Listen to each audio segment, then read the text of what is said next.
All right. Good afternoon, everyone. And here we are, session 5 of 5. We are going into the closing of Dare to Be Great 2020. This is day 3. It has been an amazing experience to be here with all of you and with the speakers, all the knowledge, everything that you're going to take back from all of this to your centers. And even if you have other people actually in your centers, really what you can do is have them register and watch all of these replays, because it has been an excellent week. So I thank you for all of it. And I've got my good friend here, Nathan Lee, with the Denise Lee Foundation, and he is going to be talking on the power of choice. And Nathan Lee is the founder and president, as I said, of the Denise Lee Foundation, which he formed after the preventable murder of his wife, Denise, in 2008. He has made it his life's work to honor his courageous wife by promoting better training, standardized protocols, quality assurance, and technological advances for 911 so that it meets the expectations of all citizens. His testimony before the Florida legislation in 2010 led to the passage of Florida's first ever training and certification standard for all 911 telecommunicators. He and the work of the Denise Lee Foundation have been certified with several state initiatives to establish uniform training and certification standards, and was recognized by several national 911 industry associations as the Industry Advocate of the Year in 2011. He was awarded the Texas APCO President's Award and the National NINA Presidential Award in 2018, and was recognized as one of the 50 most influential people of 911 by the National Emergency Number Association. My good friend, take it away. Thanks, Ricardo. Hey, everybody. How we doing? Finally got here. We're at the final session of this awesome Dare to Be Great conference. Before I get into my presentation, Ricardo, again, just thank you so much for everything you've done for everybody, all these attendees. I mean, we're up over 1,600 today, like we have been the last few days, and it's just an amazing experience for me, getting to reconnect with the world. I see a lot of people, familiar faces on the comments. So hello, everybody. It's great to see you virtually. So today, I'm just really, really excited. I'm going to talk to you about the power of choice. Okay, and I'm going to get into how choices that we make every single day have consequences, some good, some bad. So Ricardo already, that was a very long-winded bio. I probably should shorten that a little bit, but I'm Nathan Lee. I'm the president and founder of the Denise Lee Foundation, and most of you know, if you see me present, I've made it my life's mission to travel the country to help you, to do whatever I can to help 911, to use the power of Denise's story in a positive way to try to bring positive changes to your industry. And, unfortunately, as many of you already know, Denise was failed by 911 that night back in January 2008. But it's about how we respond. Okay. And again, I'm going to get into this later. It was a choice. I made a choice that I wanted to see her be have her have a positive legacy. Instead of just being the girl that was murdered down in Florida. So it's, again, super, super excited. So what I want to ask you, and I want you all to kind of put in the comments here real quick. This is going to be the interactive part of my session until we get to the questions at the end. But real quick, in the comments, throw the first number that hits your brain of how many choices do you make in a day? Just guess, how many choices do you think that you make in an average day? And I'll just give you a couple seconds here, and I want to see some of the numbers you all throw in there. And I promise I have the answer, at least what I researched, I have the answer. So if you all want to throw in some comments, let me know. 4 zillion, okay. Jeremy, 1,000. All right, Kimberly, 1,000. Glenna, 36,000. That's a lot. 100, 300, 100,000. Okay. All right, so 4 zillion, I'm sorry to say, is not the correct answer. I'm not even sure that's an actual number, but the average person makes 35,000 choices a day. Okay, so Glenna Oliver, I think it was, you were really, really close. You must have Googled it. But the average person makes 35,000 choices every single day. Now, you all are in 911 centers, okay? In your jobs, your number is probably much, much higher than 35,000. But what I want to ask you is, how many of your choices in a comm center affect other people? Okay, the average person in an everyday job, how many choices that they make affect somebody's life or impact somebody's mood as much as sometimes 911 does? Okay, and just think about how many people then, those 35,000 choices, probably even higher, are affecting all those people that spread out and that you have the ability to influence. Okay, so you are free to make whatever choice you want to make, right? We can make whatever choice we want to make, but the thing is, we're not free of the consequences of that choice. And I want you to think about this as we go through this presentation. I want this to marinate with you as I talk about Denise very briefly. I'm going to get into her story and go through what happened to her, probably the quickest I've ever done it. I don't want to make this about Denise all day. I just want to get into her story because ultimately Denise's demise came down to a choice. Okay, and I want to talk about that. So just remember this quote. I'm going to put it back up on the screen as we go along.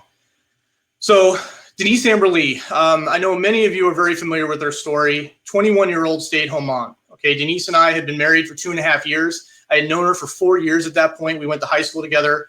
And, you know, just the typical American dream, you know, had no money, had lots of kids, and were broke, right? Actually, no money and broke are the same things. But Noah was our oldest and is our oldest. And Noah was 2 when this happened, and Adam was only 6 months old. And blessing in disguise that they were as young as they were when this happened. But they're doing amazing now, just to let everybody know. Noah's 14, and anybody that has a 14-year-old feels my pain. And then Adam is 12, going on 14. So it's a lot of fun, but they're doing amazing. Okay, they're doing great. But she's the daughter of Rick and Susan Goff. Rick is a 25-year veteran, at least he was at the time in 2008. He was a 25-year veteran for the Charlotte County Sheriff's Office. He was head of the Fugitive Task Force, like a warrant squad, and it was a multi-jurisdictional task force that he was over. And so I put Denise's younger siblings on there, Amanda and Tyler, mainly because they both went in it's a law enforcement family. And Amanda now is a dispatcher for Sarasota County 911, and Tyler is now a deputy for the Charlotte County Sheriff's Office. So I just like to promote that because they're just awesome people, an awesome family, and I'm still super, super close to them. But I just wanted to kind of set the stage of what our life was like back then on January 17, 2008. Now, I was a meter reader for FPL. I came home from work around 15:25, and you're welcome for putting military time in there. I've tried to adapt to your all's way of thinking, but 15:25, I arrived home from work. Okay, I came home, found the boys home alone. I couldn't find Denise anywhere. Her cell phone, purse, keys were all still in the house, and I immediately called 911 after I couldn't locate her anywhere. Northport Police Department was the jurisdiction. They arrived at my house at 15:44, and then a few minutes later, around the same time that Denise's dad, Sergeant Goff, arrived, they began a neighborhood canvass. Okay, and something just to think about here, you know, obviously Rick's a cop, so a cop's daughter. This kind of started this manhunt, which ended up being one of the largest manhunts in Southwest Florida history. And you're gonna, as the day progressed, as the evening progressed, law enforcement was flocking in from everywhere, and I'll get to that in a little bit. So after they do the canvass, they speak to the neighbor next door. They're able to get information about the dark green Camaro that Michael King was driving, who was the person that kidnapped her. They issue a statewide BOLO that goes out statewide. Okay. But one of the big problems in Denise's case, unfortunately, was communication. And part of the breakdown in the communication that night was Charlotte County Sheriff's Office, which was Rick's agency, had sent their teletype operator home early because of overtime. And so their center now was below minimum staffing, which on a normal night wouldn't be a huge issue, but this was going to be going from nothing to one of the largest manhunts ever in Florida, and that caused some major communication issues. So that BOLO from Northport went out at 17:02. They did not air it. Charlotte County didn't air it until 17:38. Now, I don't have time to get into all the other little, nuts and bolts and details of this, but Northport and Charlotte County do not share radios. And so with the amount of Charlotte County units that were flooding to Northport to help look for Denise because it was one of their own daughters, communication was a huge failure. They were not communicating effectively, and Charlotte County's comm center was really the only path of information going from Northport PD out to the Charlotte County units that were looking. So that BOLO goes out. Now things start to get crazy. So we're now almost 3 hours into this event, and Michael King had visited his cousin after he had tied Denise up after he was done raping her for almost 3 hours, and took her to his cousin's house and asked for a gas can, a shovel, and a flashlight while Denise was still tied up in the car. After the cousin does that, and after Michael King leaves, Muxlow doesn't call 911. He calls a 17-year-old daughter and tells her what happened. And then she hangs up on him, calls him an idiot, hangs up, and then dials 911 herself. And that call comes in at 18:23. So Denise, I didn't put Denise's call on here. Denise called at 1814, but they were unable to locate her. She was able to actually get a hold of Michael King's phone and call 911. But so they were able to realize at that point she was still alive. They weren't able to get subscriber info right away. They eventually did. But finally, when Sabrina Muxlow calls at 1823, they finally find out who Michael King is. Okay. But ultimately, all of those issues, all those communication issues at this point, some cops know what they're looking for, some don't. We have, 2 helicopters in the air. We have Florida Wildlife Commission. We have Florida Department of Law Enforcement. We have Charlotte County, Sarasota County, Northport, FHP. There is a huge amount of resources already involved this early in this incident because it was a cop's daughter. But at 1830, somebody finally found Denise and knew exactly where she was, and her name was Jane Kowalski. Okay, she was driving southbound on a road down here called US 41. It parallels I-75. And she dials 911 after pulling up to a stoplight and seeing a hand banging on the window and hearing screaming coming from the car next to her at the stoplight. The light turned green. She wanted to call 911, but she wanted to wait until he moved so she could get his license plate number, but he didn't move because he noticed her looking at him weird. So finally, cars are piling up, they're honking, and she ends up going, and Michael King, after they cross through the intersection, cuts over immediately right behind Jane Kowalski. So this entire time, and I know some of you are familiar with our area. I mean, who isn't familiar with Florida? I mean, everybody loves Disney World and everything. We live in the Southwest Florida coast. So the town we live in is just on the border of Sarasota County and Charlotte County.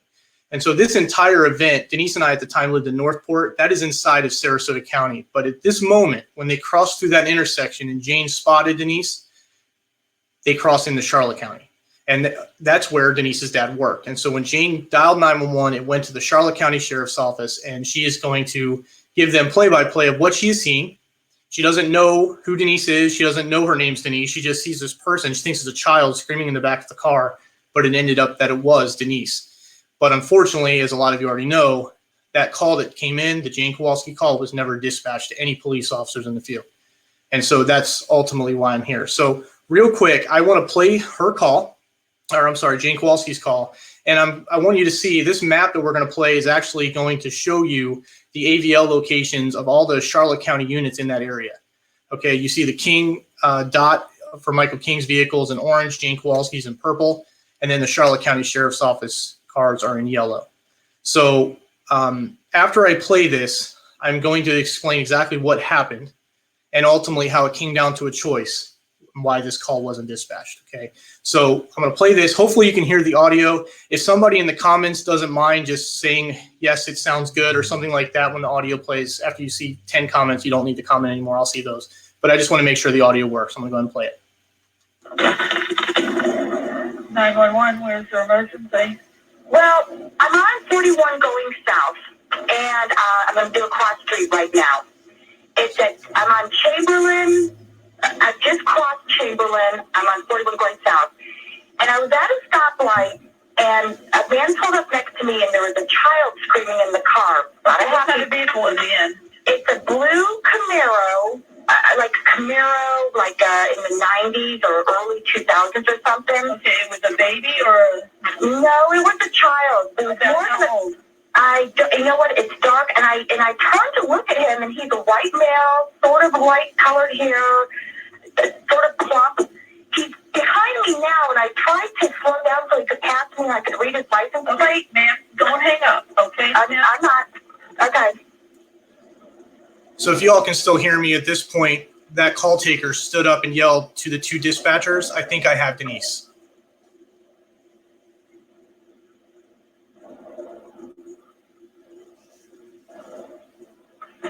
Okay, where are you now? 41. Okay, I'm going to pass across the street, and I believe he's still behind me. I'm at Jinx Drive. I'm just crossing it. I'm going very slow, like 35 miles an hour on 41. And he's behind you? I believe he's behind me. He has not passed me, and he's going slower than I am, which is not right because we're holding up traffic and stuff. But I think that he saw me look at him, and I'm not trying to be over dramatic here, but he's going even slower now. And then, is he pulling over? No, something's going on because he's even going even slower now. Okay. But he's right behind me. And I don't know if the kid was, I don't know. What's your name? Okay, Okay, my name's Jane. Okay, pulling over to the other lane now. Jane Kowalski, Kowalski. And give me your cell phone number in case I lose you. 813-205. Okay, he's going to turn 205-4100. Oh, shit. And he's going to turn left on Toledo Blade. He's turning left right now. And I'm in the other lane. You're going southbound and he's turning left onto the Toledo Blade. Right, and it's like a blue, I want to say like a Camaro type of car, white male, kids, and there's a kid in the back seat, and they kept banging on the window. Went left on Toledo Blade. About how old is this child? Can you tell me? I did see the child, I'd say less than 10, definitely not an infant, old enough to bang on the window. Okay, 7 to 10? I don't know, 5 to 10. Okay, now it's green, and they're in the green arrows, and he's going now. Now Turning left on Toledo Blade. Yeah, do you want me to turn? Try to follow him, or? Okay, does he want her to follow it? Okay, can you turn? Oh, he just turned on Toledo Blade. I don't know if I can catch up. There's a bunch of traffic, and I can't get over. Oh, boy. Child in the car, someplace between 5 and 10. And it was banging on the window. And screaming. And crying. And screaming. Like screaming. And not a happy scream, like, get me out of here scream. Left on Toledo Blade. And you said it's a blue Camaro? Blue or black, very dark. He's a white male. And I want to say sort of light colored hair, maybe a little in the face. I don't think obese, but I'm way past there now. For me to go catch him, I don't know if I'd ever be able to go back. I mean, I would never stop him. I'm not going to put myself at risk. But, and I've got your phone number. 813-205-4100.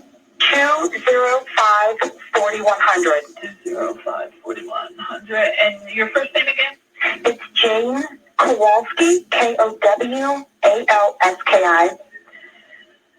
I mean, I hope they weren't just playing around. To me, it sounded like the kid was frightened and panicky, and I don't know. But I instead of taking a chance, I just wanted to make sure I called it in. I feel terrible if something was over. No, I'm very glad you did, ma'am. That's exactly what you should do. Okay, well, you lost him, and thank you now, and we really appreciate you calling us. Okay, can someone follow up with me? I mean, wait, hold on, ma'am. Okay. What? Yes. Okay, hang on, ma'am. Okay. Okay, the vehicle turned left on Toledo Blade off of 41 southbound. She is no longer with the vehicle. Okay, so real briefly, I'm going to do my best just to explain just what just happened. Okay, and all this information isn't my opinion. It's not something that I'm guessing on. This is all coming straight from testimony from IA investigations, testimony from the civil case, and other depositions from the civil case. So basically, what has happened is we now, instead of 6 people in Charlotte County's comm center, we now only have 5. Okay, and because of the teletype person going home.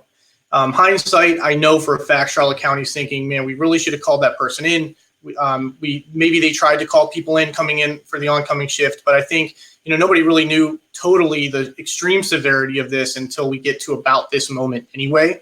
It was kind of a growing event, if you will. So right now we have 5 people. 4 of them we're going to kind of highlight here. We're not going to get into the fire EMS dispatcher working the fire EMS channel, but we're going to talk about the call taker. We're going to talk about the 2 dispatchers that were working the 2 law enforcement channels and the supervisor. Okay. So right now, this call taker, her name was Millie. She has 15-year veteran as of 2008. Okay. And she was not a fan of typing into the CAD. Okay. Some of you can already kind of guess that if you haven't heard this call before. Millie did not like typing in the CAD. She would, during hot calls, she would stand up, shout the information, which we can get into that debate all day long of what's effective, what's not effective. But ultimately, sometimes I know in some of your smaller centers, you are verbalizing things, but you're also putting it into the CAD system immediately anyway.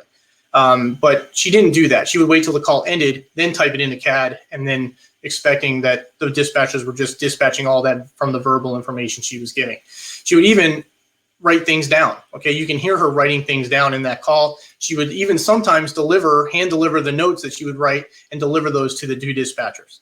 Now, the two dispatchers in this incident were 2-year veterans. Okay, and obviously some of you are already probably thinking, I'm sure they probably were frustrated with how Millie did things, because do you think those two dispatchers, those two-year dispatchers, were allowed to just stand up and shout things out, or were they expected to put things in the CAD? And the answer is yes, they were expected to put things into the CAD. They weren't allowed to stand up and shout things out. So they're being held to a higher level than the 15-year veteran, but she had been there forever. She was a warm body, and she showed up to work on time. And so that was okay. That was acceptable behavior. That was a choice that management and leadership decided was okay. I don't know to what extent the supervisors tried to push that up the chain, saying, hey, she's not doing what she's supposed to. She's not doing what she's supposed to. Whether they were kind of going, okay, it's just whatever. It's just Millie. It's just the comm center. She's fine.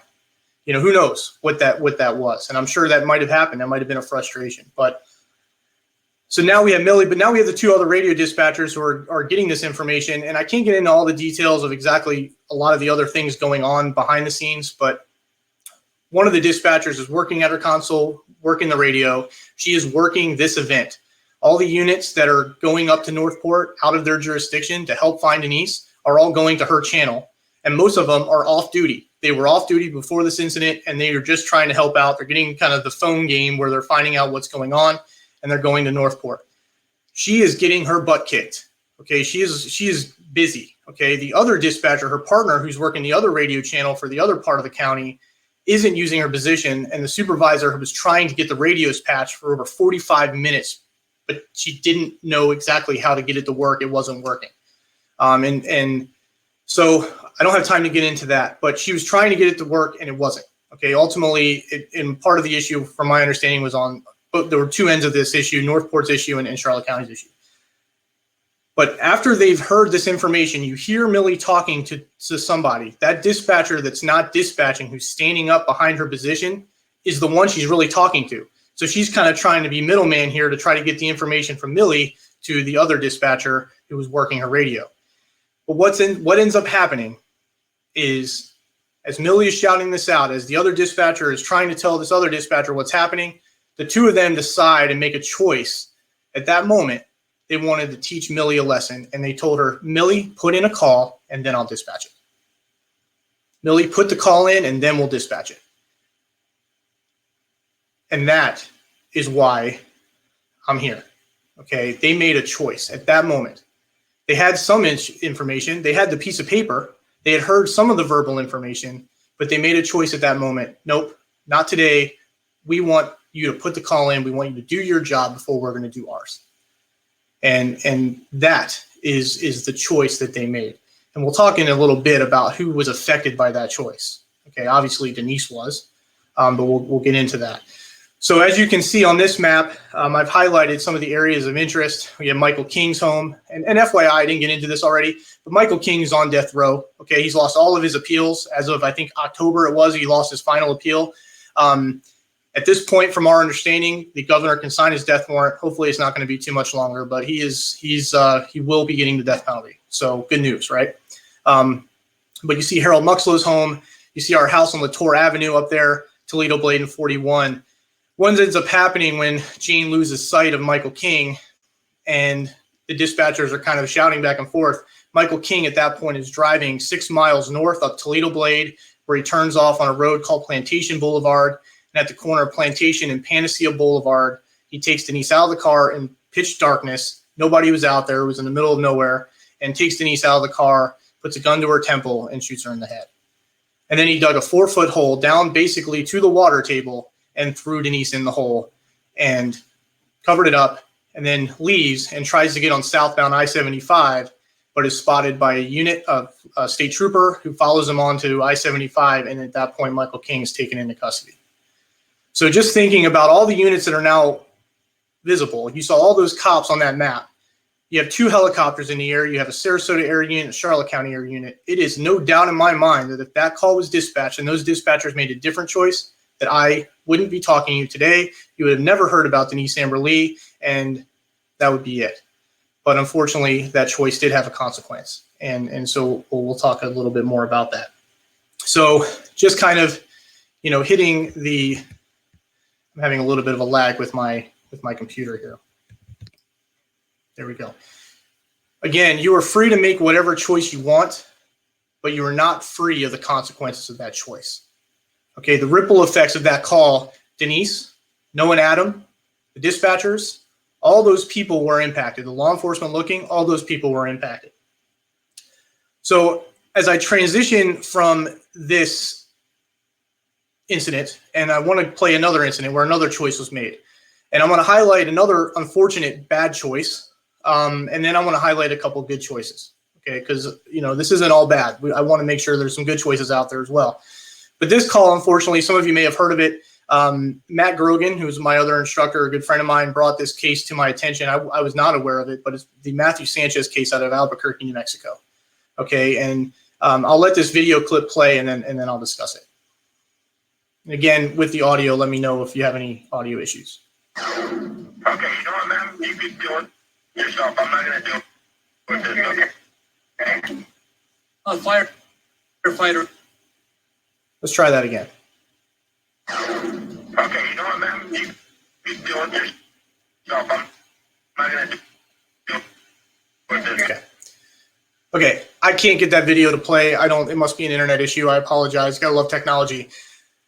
What ends up happening in this case, in layman's terms, or in a very quick, not layman's terms, but in a very quick explanation, is Jaden Chavez Silver was I think a 17-year-old or 16-year-old high school student who was at a party, and there was a random drive-by where the house was was kind of showered with bullets. One of the bullets struck him, was bleeding profusely. A friend from the party called 911. Okay, called 911 and was trying to get the dispatcher, who was a firefighter paramedic, who was also a EFD and EMD certified dispatcher, to give pre-arrival instructions while the ambulance was en route. This dispatcher did dispatch an ambulance immediately, but because he was getting frustrated with some of the answers that the crazy hysterical friend was having, trying to find out if he was breathing, he wasn't satisfied with the answers that he was getting, and finally got frustrated and was like, okay, listen, you know what? You can handle this and deal with this yourself. I'm not going to deal with this, okay? And then hangs up. Now, he made a choice at that moment. You know what? I don't want to deal with this. Okay. He kept asking, "Are you breathing?" And she was like, "Well, kind of. I mean, he's you know, very slow, and he wasn't happy with that. And nope, I'm gonna hang up on you. I'm still sending the ambulance." But that was a choice, and that choice ultimately possibly led to Jaden Chavez Silver's death. Jaden Chavez Silver did pass away. The ambulance did get to the scene, but who knows if those pre-arrival instructions that he was more than certified, more than capable of giving, would have made a difference in this case. And you are free, again, to make whatever choice you want to make, but you are not free of the consequences of that choice. Now, I want to get to, I'm sorry that video didn't play. Hopefully this audio is going to work. One of my favorite calls I've ever heard in my entire life. You all know exactly what I'm talking about and can name off all of them, know their addresses, probably all their family members, but all of your frequent flyers.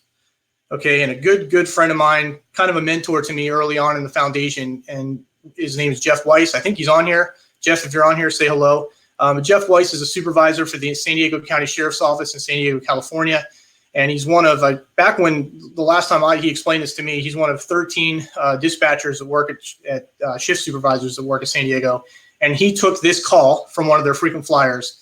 And I have since bleeped out all the bad words for the sake of professionalism, but I want to play this real quick and you tell me how you think he did. 911 emergency. Hello, 911. Tommy. Hello. I call the sheriff's department. Nobody wants to answer this quick because he hangs up on my god. I had someone breaking my house while I was drinking and fucking up the front door open. And you tell me why my paperwork is scattered all over my god. Fuck. God. Fuck. What is it going to take me and what the god fucking get your god out here and take care of goddamn instead of God talking God goddamn. Why do you come out here and suck rotten goddamn? What's your address, sir? Well done, Jeff. I think everybody, if you heard that okay, I think everybody will give you a thumbs up, 100 out of 100. Jeff made a choice, right? Jeff made a choice to not dip to the caller's level, to not let that get under his skin. He made the choice to stay professional, to let the guy get it off his chest, and made the choice to okay, what's your address? All right, and that you can't control the behaviors of others, right? You can't control the behaviors of others, but you can control how you respond to it. Okay, and Jeff controlled how he responded to that caller. And Jeff, at that moment, correct me if I'm wrong, Jeff, but he's pushing 30 years now in the comm center. And he has still not gotten to that point where he's burnt out, compassion fatigue. He approaches his job every single day like it's day one and wants to do the best job he can. And that's a choice that he makes. Okay, and everybody has that power. Again, you have the power to make whatever choice you want. Okay, but the consequences you don't have control over. So anyway, great job, Jeff. Here's one more call. Now this gets a little heavier. This is, I don't want to say one of my favorite calls, but this is a call that the first time Matt played it for me, it really hit home, because all of us remember where we were on 9/11, and there was a call that was released from a call that was made by a man named Kevin Cosgrove, who unfortunately perished when Tower 1 collapsed, or Tower 2 collapsed. But he, I want you to hear, when you listen to this, and the audio is a little rough, it's from 2001, it's almost 20 years old, and I'm pretty sure there was no digital audio back then, so please try to follow. You can see the transcript hopefully on the screen, but I want you to think about the choice that this dispatcher made in an event that was not going to, there was no possible way, and she knew it, I'm sure at that moment, there was no way this call could have a good outcome. But she made a choice, and so I'm going to play it for you. Notifications made. Okay.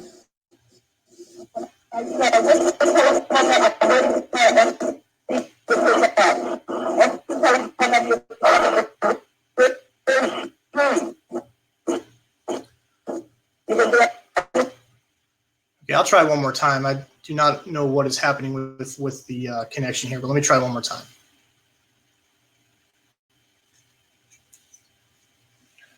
Notifications made. Okay.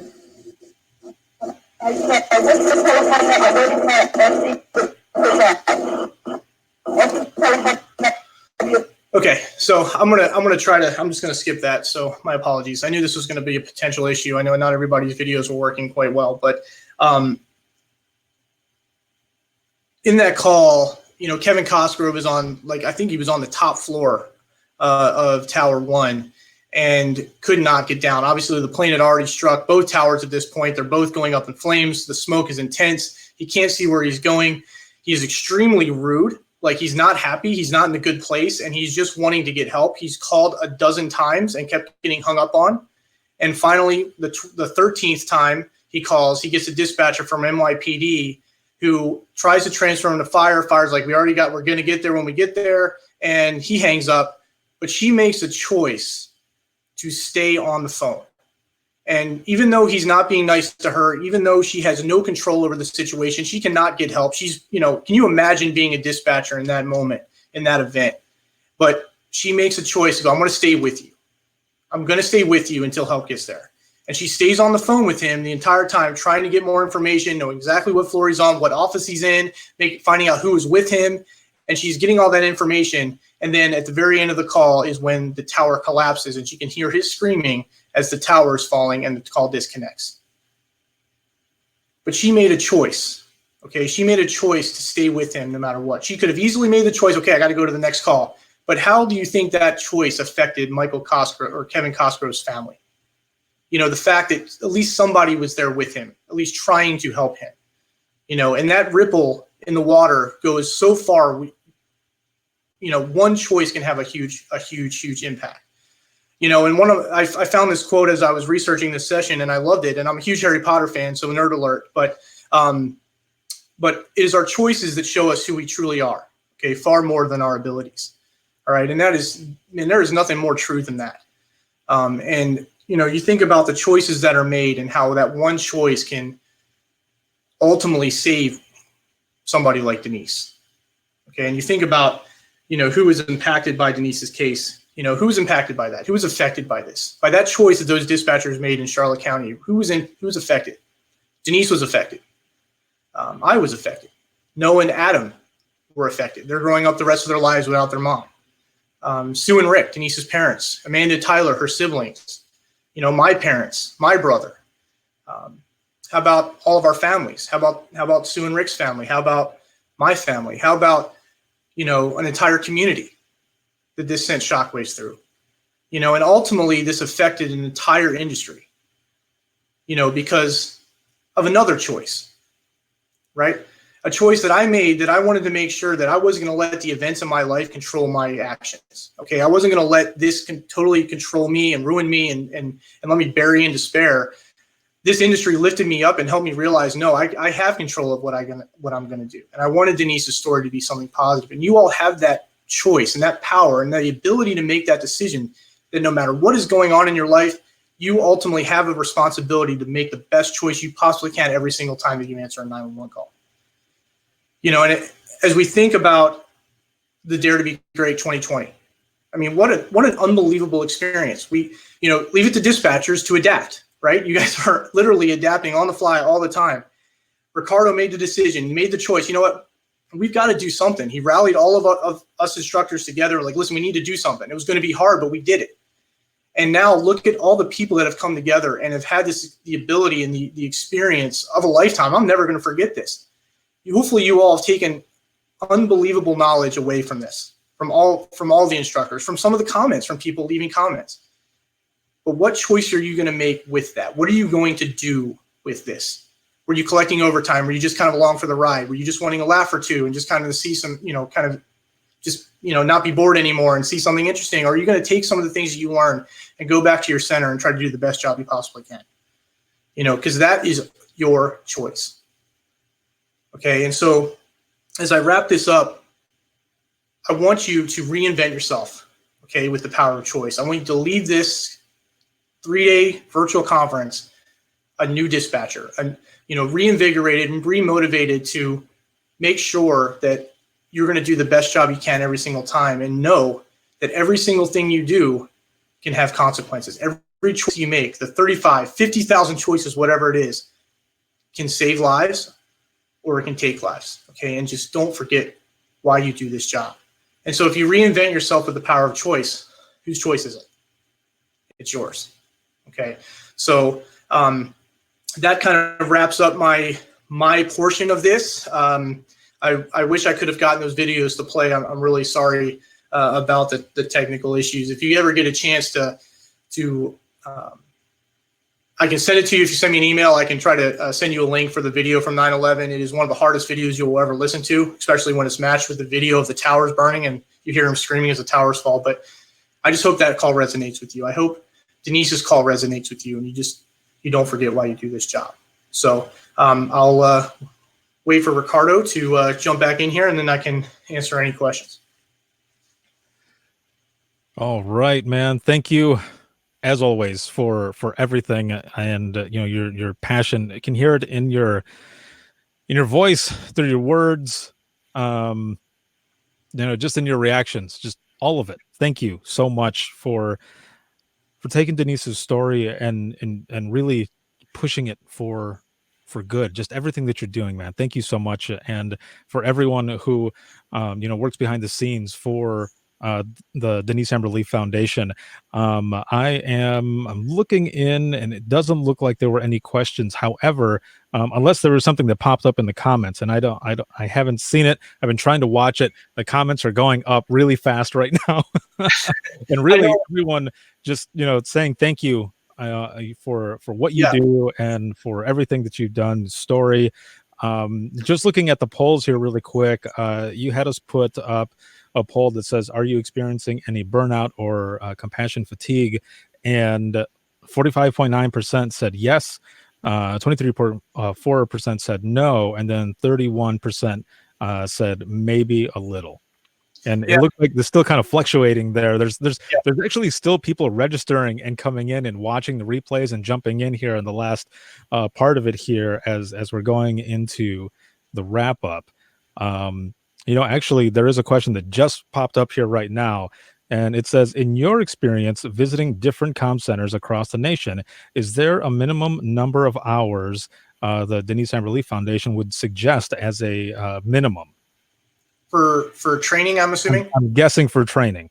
Yeah, it's to me there isn't a number that you can really put on that. I mean, different states have different requirements, different agencies have different requirements, but obviously it's not always amount of quantity. It's really the quality of the training. What does the training program look like? I mean, Doug did an amazing session earlier today on talking about training and improving your training program. And Jeff, who spoke with me, always had this, don't organizational paralysis, right? You get into this stagnant, the way we've always done things. I think as long as it's always being, improved and reviewed to make sure there's no, better ways to do it, I think that's extremely important. But I'll tell you, it's more than zero. And there's a lot of dispatchers out there, even in 2020, that literally are sitting down at a console and being handed the phone or whatever, the headset and the radio, and going, okay, let me know if you have any questions. And that's not okay. So, we're going to continue to push to improve training standards. We want Denise's story to be that motivator to kind of get states to go, what, we need to make sure we need to train dispatchers. They need to be recognized as public safety. They need to, join that club, because they're the first link in the chain. And if they don't work, nothing else does. So it's a good question. You can't put a number on it, but I think, just always be trying to make it better. Perfect. Well, we did it. This was an excellent, amazing experience. And again, thank you for everything. Let me, there's one, so some of the people are asking in here, I'm going to go ahead and just address this right here for these videos and everything. They will be up until I take them down, and I'm not going to be taking them down anytime soon. So let's just say they will always be there. So as long as you have registered for this, you can go in and you can watch the replays as many times as you want. So some of the questions that are coming in here as well are, may I share this with the people at my center? Just give them the link to the main link where all of the registration ones are. Just have them register individually, and they'll be able to watch them as many times as they want, whenever they want, and they will always be there. So again, thank you all so much for this. And also, yesterday, Halcyon's video did not record, so I do have a ticket in for support to get that video, but someone actually sent me an email, and that video will be able to be put up on YouTube later on with all the rest of them. But I'm going to try to make sure that they're able to put that one back in so that people can have that through the registration of it. And yeah, I don't even know what else to say, man. This has just been such an excellent experience. Thank you, Nathan. Thank all of the speakers and all of you, of course, for coming in and making this what it is. And it was just a phenomenal experience. This was the first time doing something like this, and it was just awesome. I don't have enough words for it, but you do such an amazing job, and this was all for you, all of you, for what you do every single day. Like I said, this is our time. This is the era of the headset. And just as Nathan was saying, leave it to all of these dispatchers and everything to come together and really pull something off. And it was a for dispatch by dispatch type venture. And again, the era of the headset, it's just been amazing. So thank all of you very much. And we're going to be jumping on for the final After the Greatness Day 3 onto the podcast Facebook page, as well as on Twitter, just to kind of recap Day 3 as well as the entire week. And thank you. It has been awesome. Have an excellent day, and we'll talk to you all soon. Have a good one.